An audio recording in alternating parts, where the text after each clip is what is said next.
noches, bienvenidos El Salvador una vez más. Es un placer darle la bienvenida a todos ustedes para disfrutar esta noche de lunes, su entrevista 8 en punto. Nos encanta la transparencia aquí, señores, y por eso vamos a abordar temas de actualidad. Vamos a estar hablando sobre precisamente la resolución de la Sala de lo Constitucional que ordena el recuento de votos y que el Tribunal Supremo Electoral ha dicho que va a echar mano de su propio personal para llegar a feliz término el recuento de votos en la circunscripción territorial de San Salvador.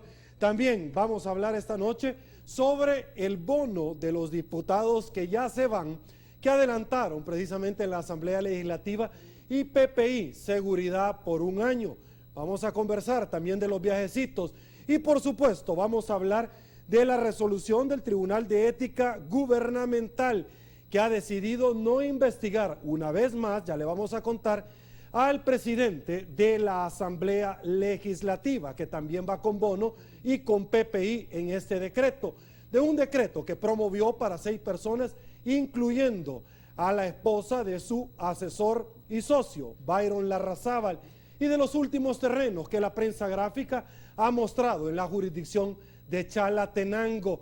A que no se imaginan con quién conversamos esta noche, precisamente con el caballero que nos muestra la transparencia. Con gusto en estudio le damos la bienvenida a don Roberto Rubio, director ejecutivo de Funde y Transparencia Internacional. Don Roberto. Con ese optimismo y entusiasmo con que vea que comienzan los lunes, dan ganas de venir. Sí, lo vamos a invitar más seguido. Entonces, lo que pasa es que es importante hablar de transparencia. Gracias, don Roberto, por acompañarnos. Gracias a ti, Sergio. También, señores, para cerrar la mancuerna, con gusto le damos la bienvenida a don Roberto Burgos, coordinador del Centro de Asesoría Legal Anticorrupción Funde y, por supuesto, Transparencia Internacional. Un gusto tenerlo acá también a usted. Igualmente, Sergio, gracias por la invitación y un gusto poder compartir esta noche. Gracias a los dos por hacernos parte de su agenda. Señores, saludamos a Banco Agrícola porque noche tras noche hace posible el primer segmento de esta que es su entrevista, 8 en punto.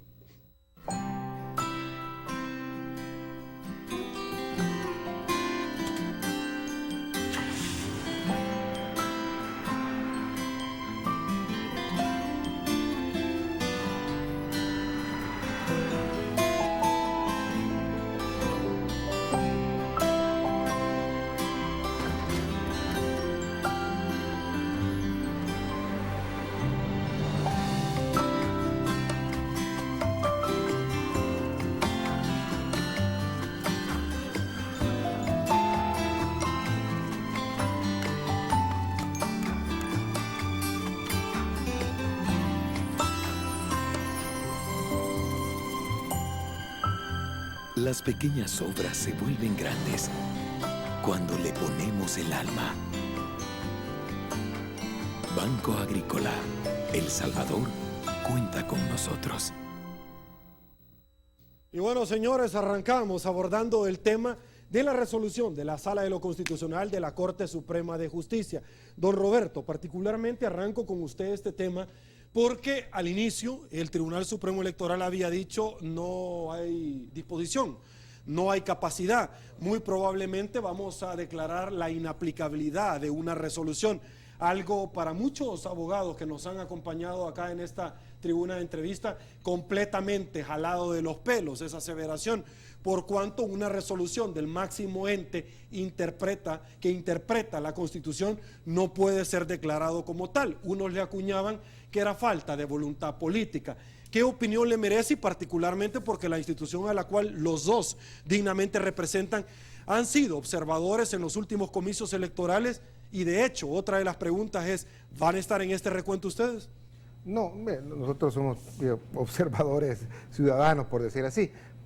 Primero quiero darte la parte positiva. La parte positiva es que al final se ha respetado la resolución de la sala. O sea, que aquí a veces hay llanto y crujir de dientes, se reniega, ¿verdad? Pero al final se acaba acatando y creo que eso es positivo, hay que verlo así, ¿no? Ahora, lo segundo, la parte yo diría más negativa, es que todavía seguimos contando votos y la pregunta es ¿por qué hemos caído en esta situación? Porque si hubiéramos hecho las cosas bien desde el principio, quizá hubiéramos resuelto eso a la semana siguiente, pero como aquí ya sabemos y se ha dicho a la saciedad de los errores que cometió el Tribunal Supremo Electoral, la misma tardanza de la Asamblea Legislativa en resolver y aclarar las cosas, el tirarle la pelota luego al Tribunal Supremo Electoral, la falta de voluntad del tribunal o de algunos miembros del tribunal de,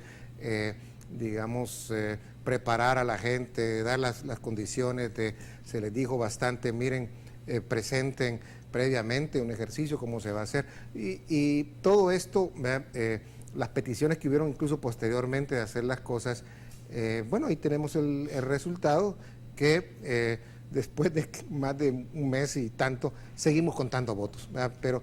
Y esto tiene que ver con transparencia, es decir, las cosas, creo que lo que está de alguna manera planteando la sala, que se respete, digamos, el voto del ciudadano, y que para ello la verdad está en las urnas y por lo tanto hay que transparentarlas, y ojalá pues esta transparencia, no sabemos qué nos va a dar, este es un albur, porque aquí nadie está seguro de qué es lo que puede pasar, pero lo importante es que por lo menos se siente un precedente que cuando no se hacen bien las cosas, hay una instancia que puede resolver y decir, mire, cuéntense, ábranse las urnas.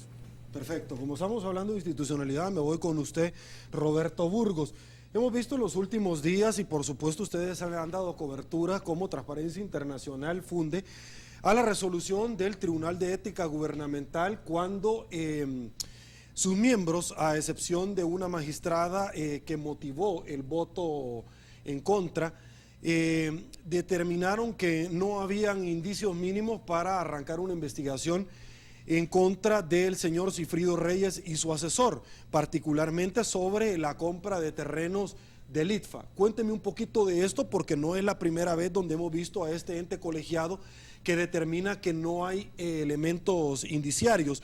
En el pasado tengo en mis notas sobre la compra de bebidas alcohólicas, sobre los regalos que se le dieron a los diputados de la Asamblea Legislativa y las obras de arte, cronológicamente hablando, y este es el último. Por favor.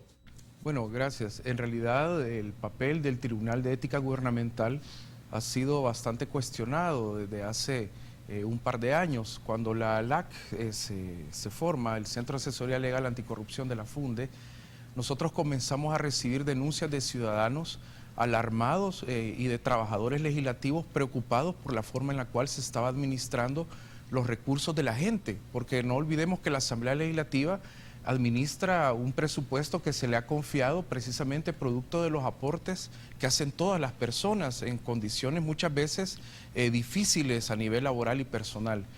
En aquel momento, le estoy hablando en el año 2013, desde FUNDE comenzamos a exigir mayor transparencia en la forma en la cual se utilizaban los fondos a partir de algunas decisiones tomadas en la Navidad del 2012 que indicaban, y ya lo sabe casi toda la sociedad que siguió este caso de cerca, cómo se estaban gastando, derrochando dinero en supuesta compra de obras de arte, en el tema de la compra de bebidas alcohólicas y además de esto en los regalos navideños, que fue necesario incluso recurrir a la Sala de lo Constitucional para que ésta ordenara a la Asamblea Legislativa, a la oficial de información en su momento, que fue la que al final de cuentas parecía la responsable, pero eran decisiones tomadas desde la presidencia de la Asamblea Legislativa, estoy hablando ya de la gestión del diputado Sigfrido Reyes, y además decisiones muchas veces colegiadas, porque aquí también se ha señalado el presidente de la Asamblea Legislativa, pero no olvidemos que muchas decisiones son decisiones colegiadas. Esta clase de decisiones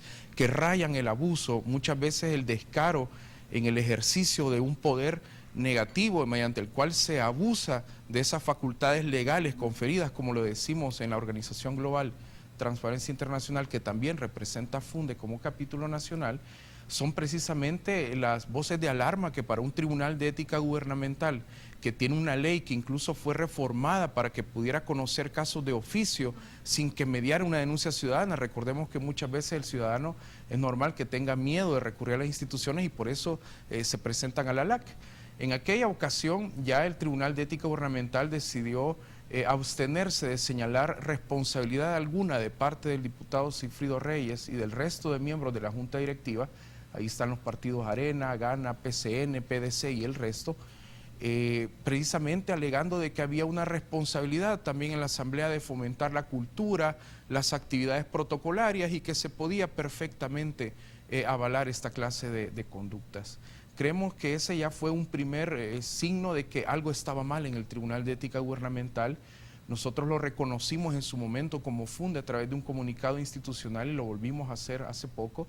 El voto razonado de la miembro del tribunal, la licenciada Giovanna Vega, a quien le volvemos a reconocer esa responsabilidad ética al momento de señalar, a pesar de las consecuencias que seguramente tendrá para ella, el haber establecido valientemente un voto disidente, contracorriente, y el cual señalando que precisamente el derroche de recursos públicos o el abuso del poder y del cargo que se le ha conferido a una persona son constitutivas de una falta en la ética gubernamental a la que están obligados todos los servidores públicos. Ahora volvemos a ver un caso similar en el cual el Tribunal de Ética Gubernamental vuelve esta vez a abstenerse de realizar cualquier investigación, alegando de que no se pueden invadir precisamente competencias de otros entes contralores, como la Corte de Cuentas.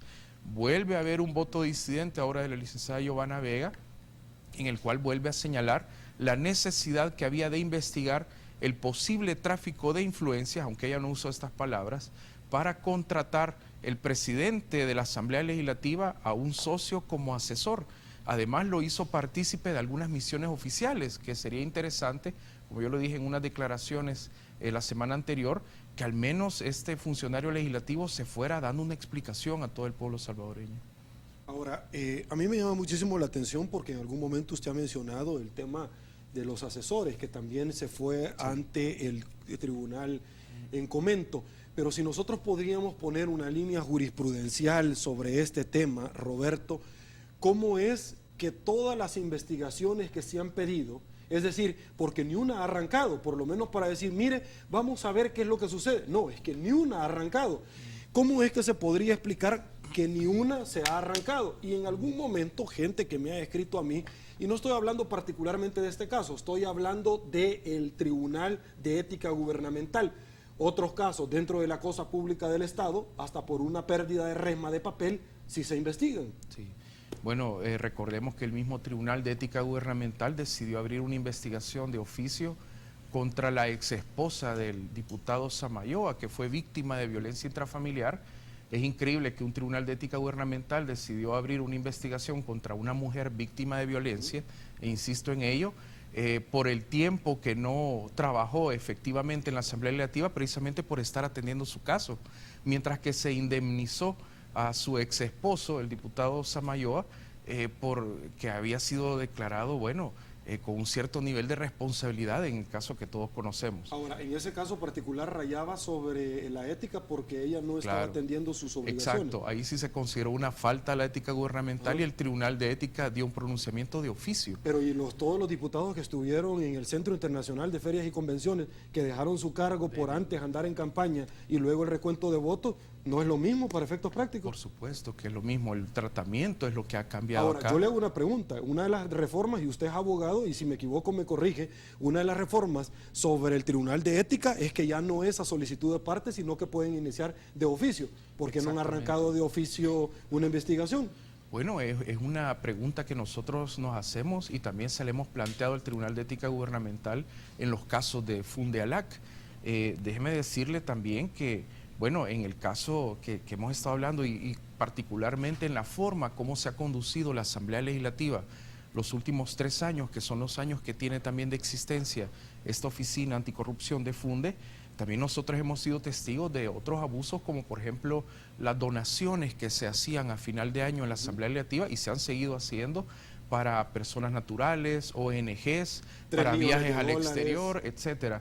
Además, no se ha dado información sobre el alquiler de inmuebles para que funcionen ahí las oficinas departamentales de la Asamblea Legislativa, a las cuales desde la ALAC se les solicitó información relativa a la lista de asistencia a los fines de semana de los diputados a estas oficinas departamentales y se nos dijo que no había lista de asistencia, pero que se nos podía asegurar, y cito casi textual, que desarrollaban tareas de educación en materia de moral, urbanidad y cívica.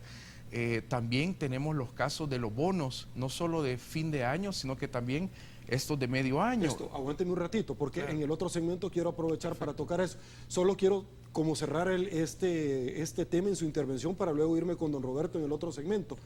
Sí. Siempre en la misma resolución, la adquisición y adjudicación de la remodelación de la Casa Dueñas.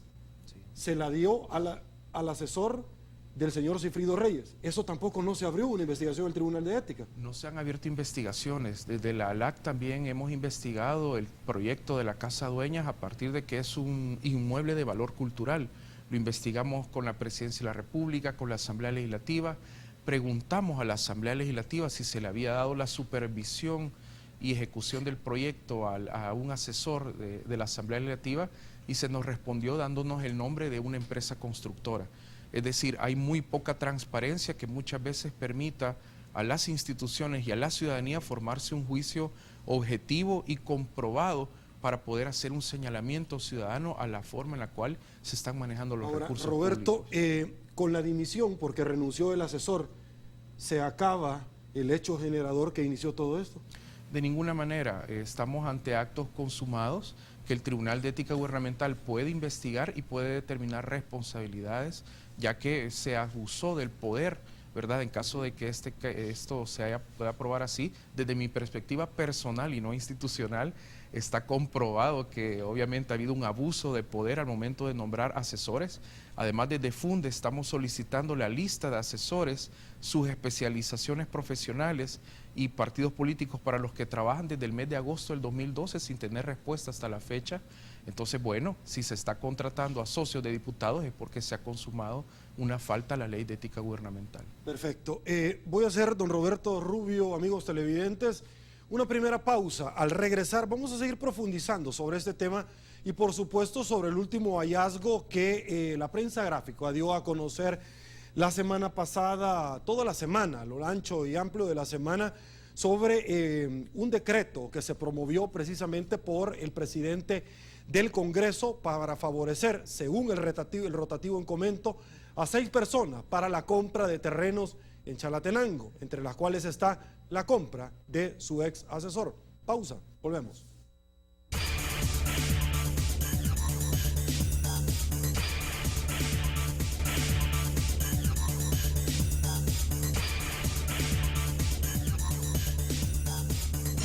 De regreso, un placer, El Salvador, que sigue en sintonía de su programa 8 en punto. Don Roberto, en este bloque quiero darle seguimiento al tema que ya habíamos iniciado en el primer segmento con Roberto Burgos, y es el último hallazgo que realiza la prensa gráfica de la investigación de los terrenos en Chalatenango, precisamente un decreto que se promovió por iniciativa del mismo presidente de la Asamblea Legislativa para de una u otra forma darles unos terrenos a 6 personas, un decreto para 6 personas, entre los cuales se encuentra una de ellas, la esposa de su socio y de su ex asesor. ¿Qué opinión le merece? Mira, hay bastantes acontecimientos, hechos, informaciones que nos dicen pues que ahí hay algo no correcto o más que eso, porque acuérdate que primero apareció el presidente de la Asamblea Legislativa, ¿no? Negando lo de los asesores, por algo sería, ahora vemos que tiene relación posiblemente con esta contratación de su socio, ¿verdad? Pero no la sorpresa, pero sí vimos cómo había hecho unas negociaciones con el IPSA, me cuesta pronunciarlo, para, digamos, tener esos terrenos a buen precio. Prácticamente, digamos, no quiso dar explicaciones, dijo que eran, cuando se le preguntó de dónde había sacado el dinero, porque un salario que entiendo que el que tiene no le da, ¿no? Pero dijo que eran ahorritos que tenía y que con eso había, ahorritos que habían hecho. que con eso había, digamos, hecho ese negocio, ¿verdad? Que eran de varios miles, ¿no? Luego apareció otra urbanización, si no mal recuerdo, no sé si era en La Unión o en el departamento de San Miguel, La Unión creo que era, ¿no? También con otro terreno que se había hecho de ahorritos también, ¿no? Y después, ahora nos apareció con unos donde su socio está vinculado a través de su esposa o ex esposa a también unos terrenos allá en esta zona. Entonces hay mucha evidencia, ¿no?, de que ahí hay algo que no va bien, hay algo torcido que tiene que ser investigado. El problema es a veces que las instituciones funcionan al revés, es decir, el Tribunal de Ética a veces en lugar de, digamos, de sancionar cosas, protege, porque es una protección que ha dado el tribunal, que por cierto creo yo, si a mí me preguntan cuál es la principal reforma que hay que hacer el tribunal, es quitar los 4 o 5 que realmente más bien están de adorno, inútiles, porque hasta ahora, como tú bien decías, no ha habido un tan solo caso.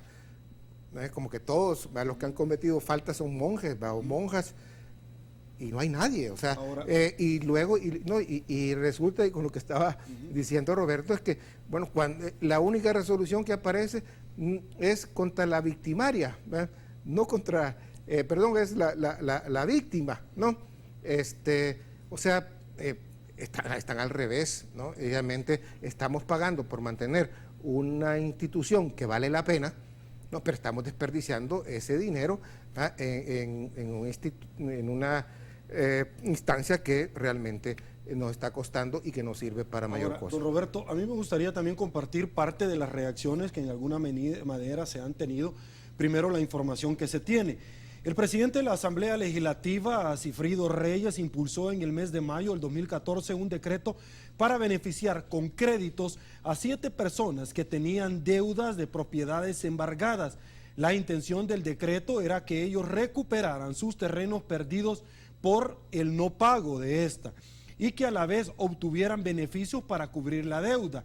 En la Asamblea se aprobó por medio de Gana, FMLN y Unidos por El Salvador. Este fue el decreto 678, el 8 de mayo con 43 votos. Y le comento que el monto total de este empréstito fue de $285,000, monto de crédito financiado para la esposa del señor Larrazábal, para ella únicamente, de los cuales le quedaría una cuota de $30 únicamente. Fíjense qué interesante, voy a seguir compartiendo.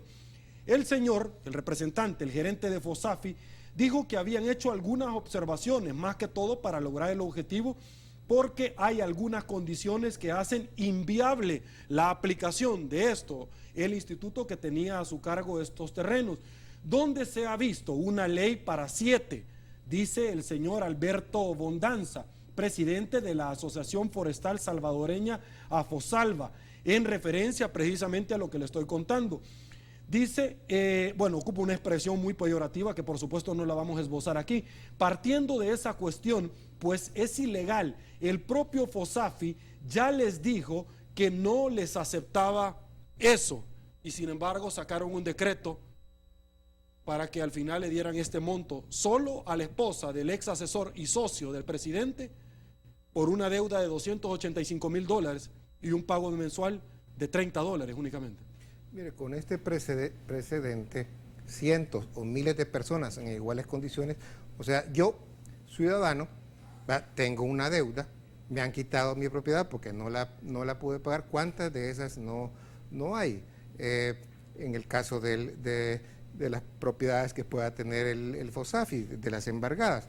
Entonces ahora resulta de que han sentado un precedente para que los ciudadanos que están en igualdad de condiciones le exijan lo mismo a la Asamblea, porque no puede ser que la ley se ha creado solo para beneficiar a 6, 7 personas de una manera, como bien se dice, muy irregular, por darle un nombre muy suave, ¿no?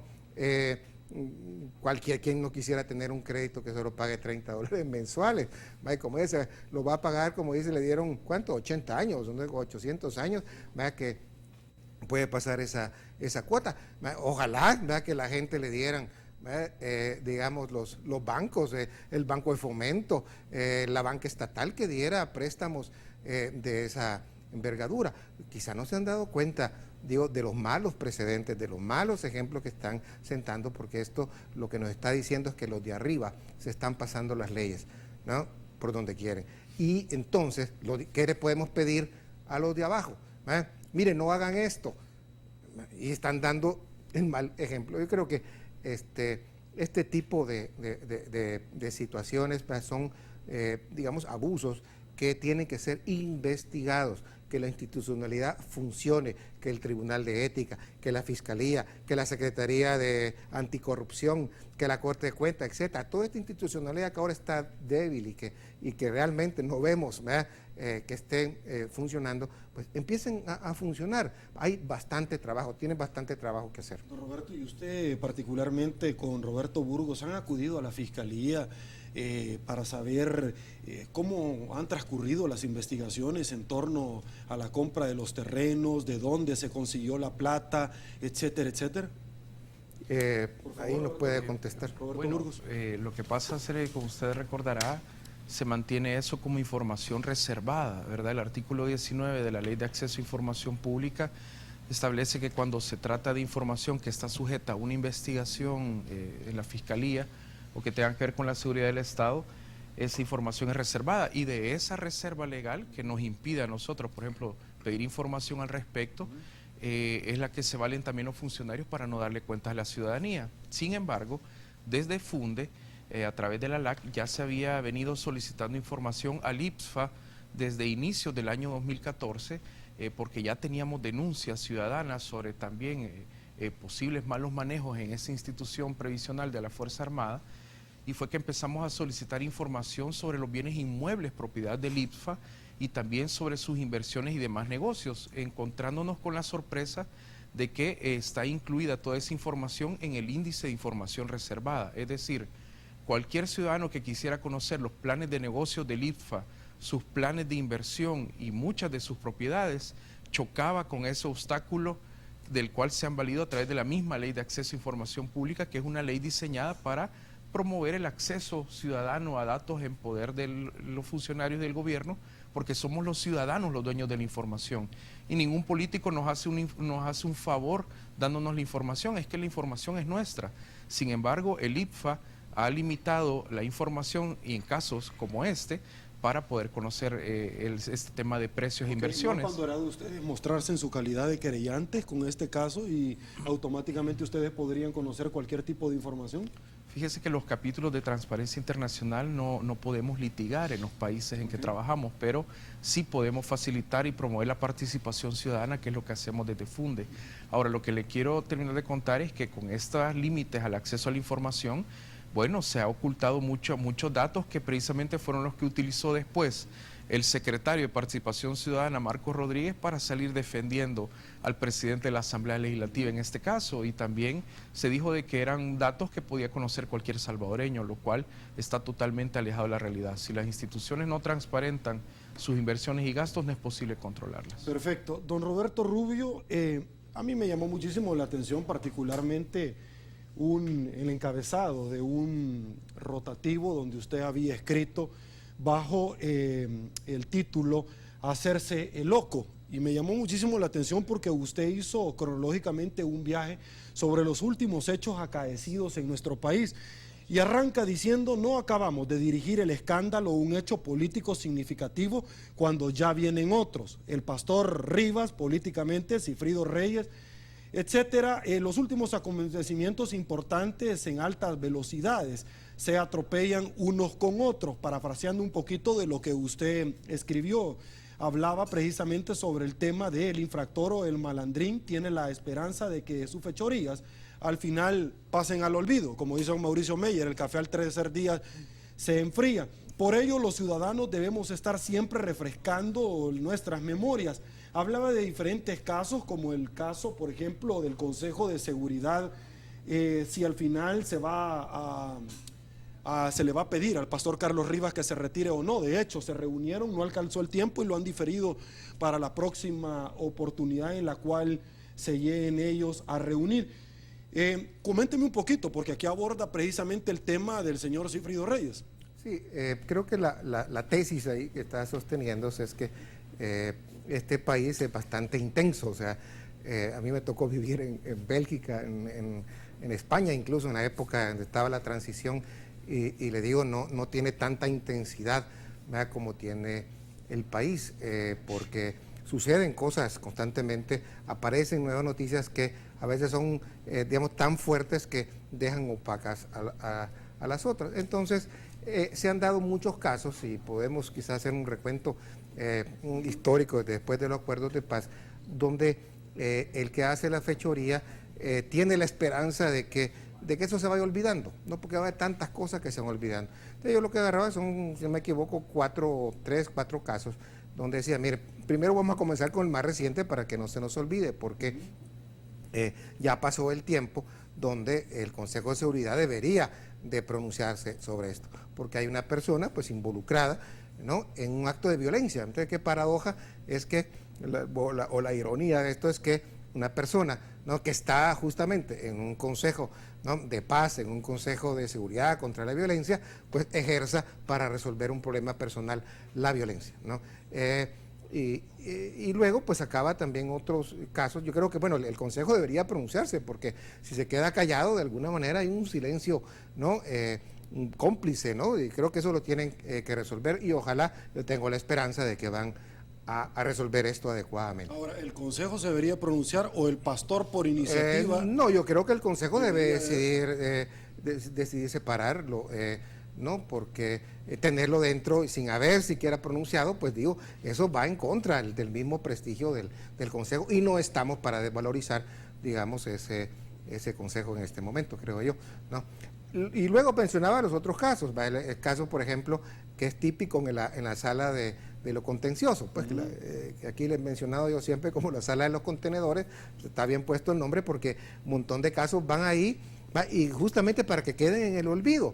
Entonces no resuelven para que queden en el olvido. La política de la gaveta, decía Claudio Maño. El argumento de que hay demasiados, mire, eso no es un argumento sólido. La Sala de lo Constitucional ha tenido muchas moras más y ha estado resolviendo. Entonces también ahí hay casos, ¿no?, como fue, ya lo mencionaba Roberto, el de la información que hemos pedido, donde el Instituto de Acceso a Información viene y sentencia a que la directiva de información sobre los asesores, y que lo que hace el presidente de la Asamblea es irse justamente, ¿no?, a un tribunal para que se haga el loco, y así otros, ¿no? Mencionaba los casos pues del expresidente Funes, y los casos de Sigfrido Reyes, también con el caso de los terrenos. Aquí menos mal que volvió a aparecer, porque parece que esto tiene bastante cola, y creo que vamos a tener un poco de hecho, tiempo donde vamos... Las investigaciones del Faro también, en alguna medida, la casa de clase media del señor Funes en su momento, que fue adquirido por un préstamo del Banco Fomento, si no me equivoco. Eso requiere lo que estamos diciendo, y mire, no le perdamos la atención a eso, investíguese todo eso, pues si le corresponde indudablemente pues a la Fiscalía, a la Corte de Cuentas, investigar ese tipo de... Perfecto. Vamos a una pausa, regreso, señor Burgos, con usted con el tema del bono que lo adelantaron para los diputados que ya se van y el PPI, pero antes una preguntita para usted. Antes de irme a una pausa, por supuesto la dejo planteado y regreso.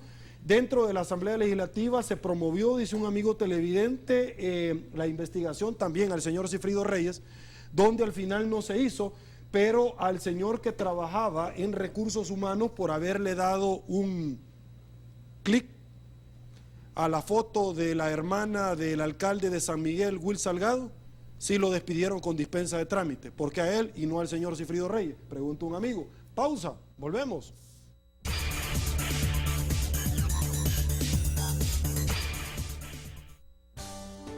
Hospital San Francisco en San Miguel, con la más grande infraestructura y la mejor tecnología médica de primer mundo. Tiene la capacidad de realizar procedimientos médicos y quirúrgicos como trasplantes de riñón, permitiendo mejorar la salud y calidad de vida de los pacientes. Además cuenta con la más equipada unidad de cuidados intensivos para adultos y la única unidad de cuidados intensivos neonatal y pediátrica de hospitales privados en San Miguel. El presidente Salvador Sánchez Serén inauguró los Juegos Deportivos Estudiantiles 2015, en los que participan más de 52.000 estudiantes de 1.264 centros educativos públicos y privados del país. Al ver reunido a tantos jóvenes atletas para participar, nos llena de alegría y de esperanza. Podemos contar con una juventud sana, inteligente y fuerte. Tengo la plena confianza que la juventud salvadoreña está construyendo paz. Hoy les corresponde a ustedes continuar la carrera y demostrar que esta generación sabrá salir adelante. Nuestro reconocimiento al trabajo que el Ministerio de Educación y el Instituto Nacional de los Deportes están desarrollando en pro del deporte estudiantil. Gobierno de El Salvador, unámonos para crecer. El buen vestir es un detalle y Montecarlo ha cuidado por más de 6 décadas, de generación en generación, los detalles en el arte del buen vestir. Montecarlo. Lo mejor en ropa casual y formal, en marcas de diseñadores con prestigio internacional como Giorgio Fiorelli, Cuba Vera, Dockers, Carlos Santana, Ruffini, Montecarlo, Tiglio, Penguin y muchas más. Elegante, innovador, casual, Montecarlo, Vía Madrid, Multiplaza, Villas Españolas y Aeropuerto Internacional Duty Free. Montecarlo, cuidando los detalles por más de 6 décadas. Club Daima te pone a chatear con tus amigos de Facebook en tu celular. Envía chats al 1081 y descarga Facebook Chat totalmente gratis. Únete ya a Club Daima y conéctate con tus amigos de Facebook en cualquier lugar. ¿Qué esperas? Envía chat al 1081 y descarga el contenido más divertido sin límites. Yo soy Claro de toda la vida. Claro ha creado esa conexión entre las dos partes más importantes en mi vida, que son mi familia y mis negocios. Empecé el negocio subiendo unas cuantas prendas al Facebook, lo cual me permitió empezar este proyecto y siempre cuidando a mi hija. Una vez empezó a crecer, tuve que empezar a viajar. Pensé que esto iba a ser una dificultad para mí, pero definitivamente con el internet ya no lo es, porque me siento más cerca de ella. Por todo esto, yo soy Claro. ¿Y tú qué esperas?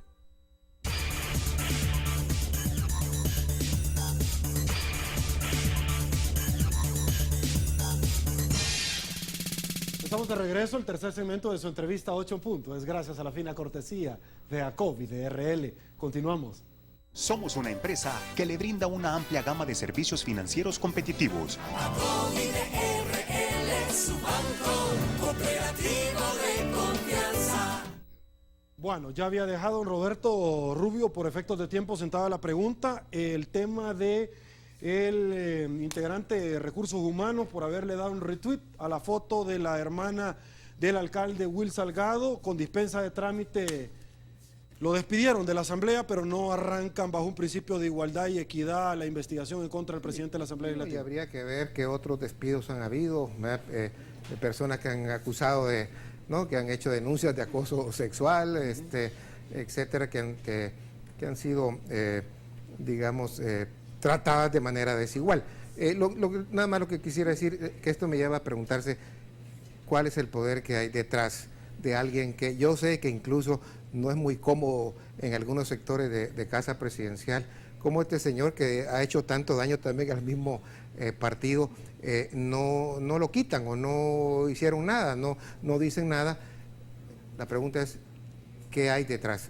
Yo creo que no solo es él y sus socios, sino que hay posiblemente, habría que investigar qué red existe ahí de negocios, ¿no?, por la cual él tiene ese poder de intocabilidad que prácticamente tiene. Perfecto. Roberto Burgo, bueno, sabemos que han habido muchísimas investigaciones, no solamente de este funcionario, sino que otras, pero ya lo adelantaba usted, un decreto donde se adelanta la fecha para los diputados, para que se vayan con un bono, diputados que ya se van y que ya no alcanzaban a llegar a la fecha, sino que los que iban a entrar iban a gozar de esta prerrogativa, pero adicionalmente también se van con un año de PPI. Y da la casualidad que precisamente entre los diputados, bueno, hay dos del Partido Arena, y una de las preguntas es para el señor Mario Valiente y la señora Peña Pinto, es si van a devolver ellos el bono, dando como un gesto de buena voluntad y transparencia, como su partido político Arena así lo ha esbozado.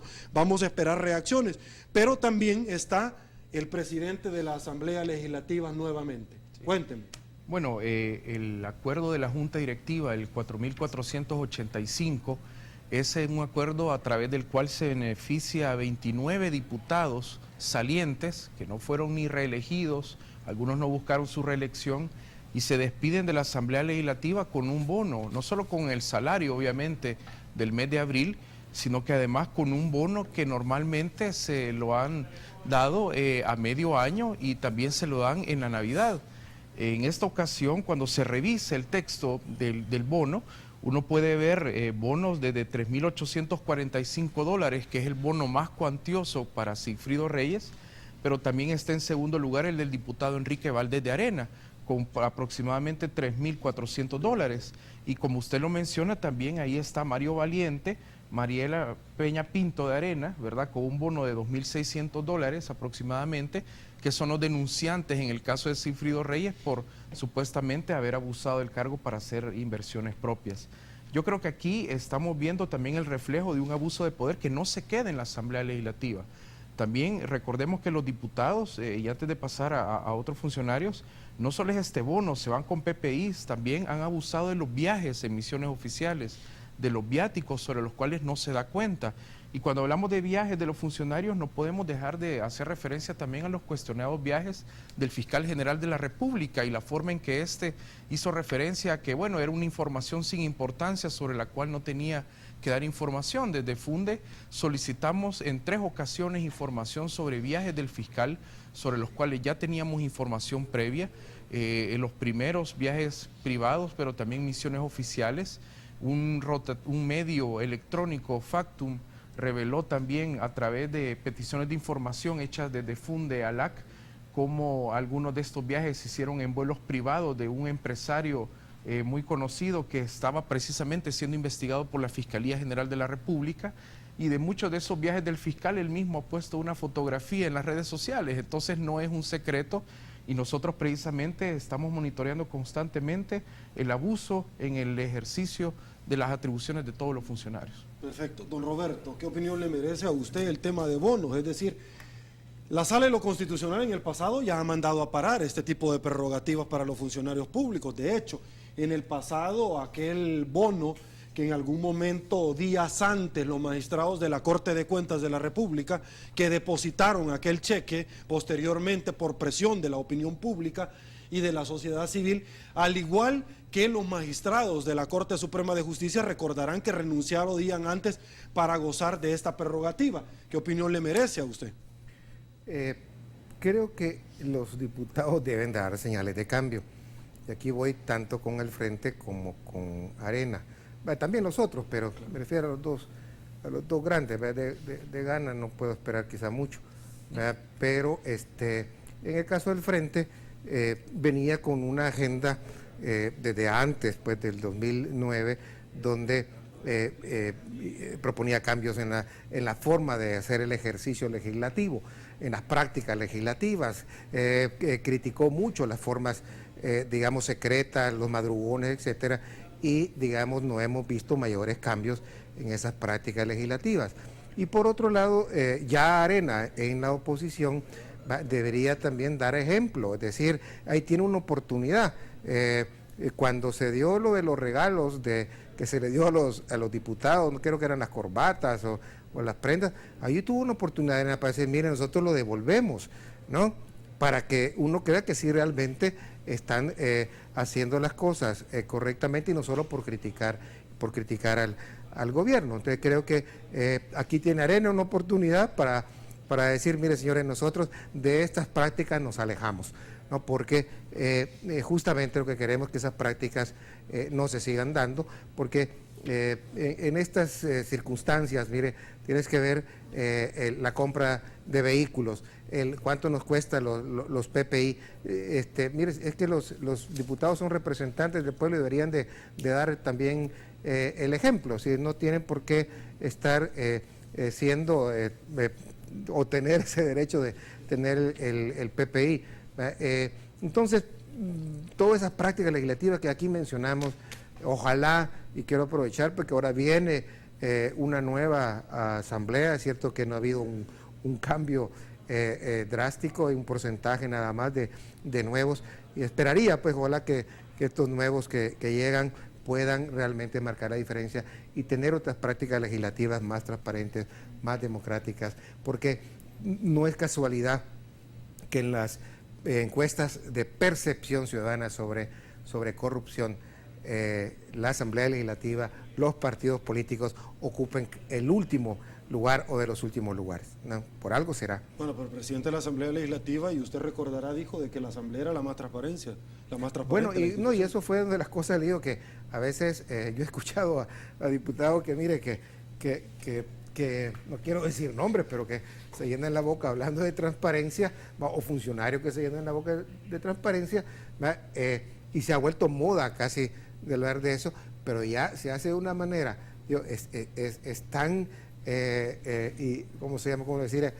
Hipócrita, por decir algo, que se llenan la boca hablando de transparencia, ¿no? Y mire lo que hacen. Entonces, no hay que creer en lo que dicen, siempre hay que creer en lo que se hace, ¿no? Don Roberto, la última resolución, hablando de transparencia antes de las últimas dos con relación al Tribunal Supremo Electoral y el conteo de votos de la Sala de lo Constitucional, con el tema de elección de candidatos a magistrados de la Corte Suprema de Justicia del Consejo Nacional de la Judicatura. La Sala les mandata a transparentar, no en encerrona, como elegían anteriormente a los 15, sino que den a conocer cuál es la trayectoria, cuál es la probidad que pueden tener, cuáles las características que tienen cada una de las personas y cómo elegirán a cada una de las personas en sesiones abiertas y públicas. Mira, había en la época de los griegos que se llamaban los arcana imperii, que eran como los secretos de Estado, y aquí hemos venido manejando ese concepto de las sociedades cerradas, donde la información es propiedad de una élite política, como digo, en la antigua Grecia, y que ellos tienen el derecho, es más, de guardar estos secretos. Y aquí se han venido haciendo prácticas legislativas, prácticas de elección de funcionarios en la opacidad, en la oscuridad, porque aquí ha habido reparto. Si aquí estamos viendo las consecuencias, por ejemplo, del tribunal electoral, del Tribunal de Ética Gubernamental, cómo justamente no operan adecuadamente porque son productos del reparto, son productos de un reparto partidario. Va a ser difícil, obviamente, encontrar personas completamente neutrales, pero mira, hay que hacer un esfuerzo de que tengamos personas de calidad, y no, digamos, personas que como borregos obedecen a los partidos. Bueno, nosotros hablando obviamente de corrupción institucional, y lamentablemente este día tenemos nosotros una vez más que lamentar, hay luto. La primera mujer de la Policía Nacional Civil fue ultimada en la jurisdicción de Zacatecoluca, señores, esta noche. Y un amigo televidente dice: señores, el presidente del Tribunal de Ética Gubernamental, Orestes Posada, también es candidato a la Corte Suprema de Justicia. ¿Es cierto? Nosotros tenemos información que sí. Habría que ver realmente los méritos que se van a alegar para... Bueno, hay que estar muy pendientes entonces de esa trayectoria, a ver y cuáles son los motivos de la elección. Pausa, volvemos.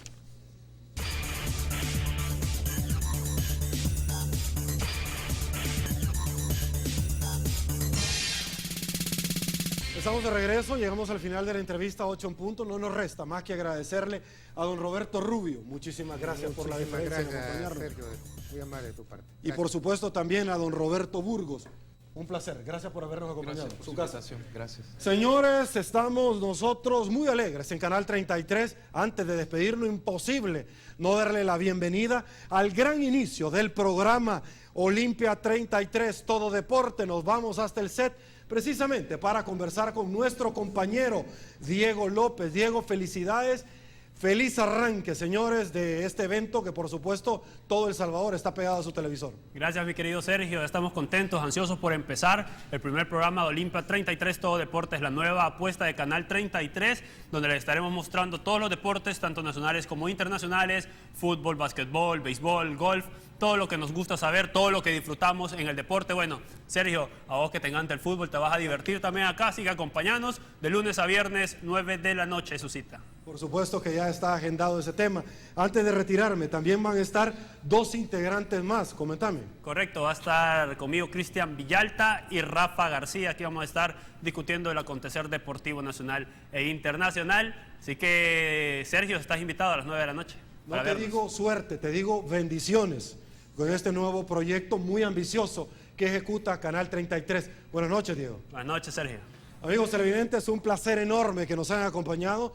Soy Sergio Méndez, hoy lunes 20 de abril del 2015. Así están las cosas hoy por hoy en nuestro país. Será hasta mañana, que descanse y una vez más, que el Señor los bendiga a todos.